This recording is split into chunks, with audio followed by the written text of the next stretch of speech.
eCapitol News Director Sean Ashley joins us with more on the fallout from the budget and other developments at the Capitol. Sean, thanks for joining us. You're very welcome. Sean, as we just heard, Oklahoma will be facing another budget shortfall next year. Do we still have structural deficits in the budget process? It appears so, and that was one of the criticisms that Governor Mary Fallin had about the budget and the agreement that was finally reached. When you look at the money which is in this budget, they took some funding from other places, such as the Department of Transportation, where they got $100 million. Another transportation fund, they took $50 million from that. They also used $60-some million from state agency revolving funds. So already you're up to $210 million. On top of that, they appropriated $147 million from the Rainy Day Fund, which again is really one-time funding. So there you're in excess of $350 million in total. And there are some other one-time funding issues within the budget.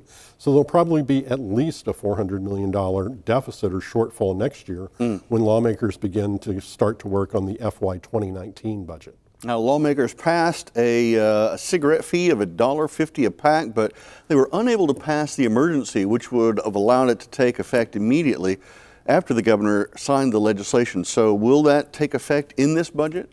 Yes, it will, but the problem is that we will see about $35 to $40 million less in collections as a result of that.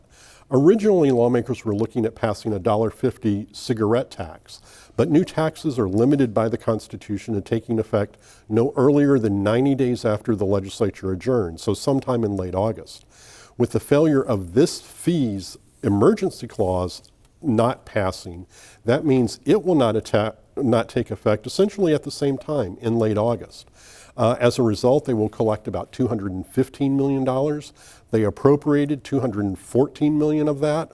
$1 million automatically goes to the Alcoholic Bureau of Law Enforcement in order to fund their anti-smoking efforts there. So they only spent what they figured they would actually collect, which was about $215 million. Criminal justice reform measures didn't have much success this session. Where does the effort for reform stand?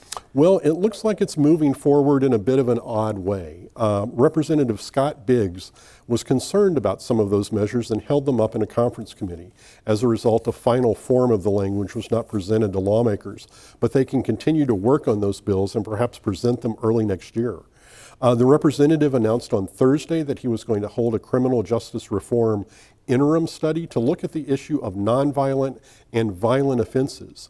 The concern he expressed was that there are some offenses currently labeled nonviolent that are really violent offenses, and if we include those in these criminal justice reform measures and lessen the sentences for them and make it easier for offenders to obtain parole if they committed those, it may be something we really don't want to do and may come back in a few years and attempt to undo.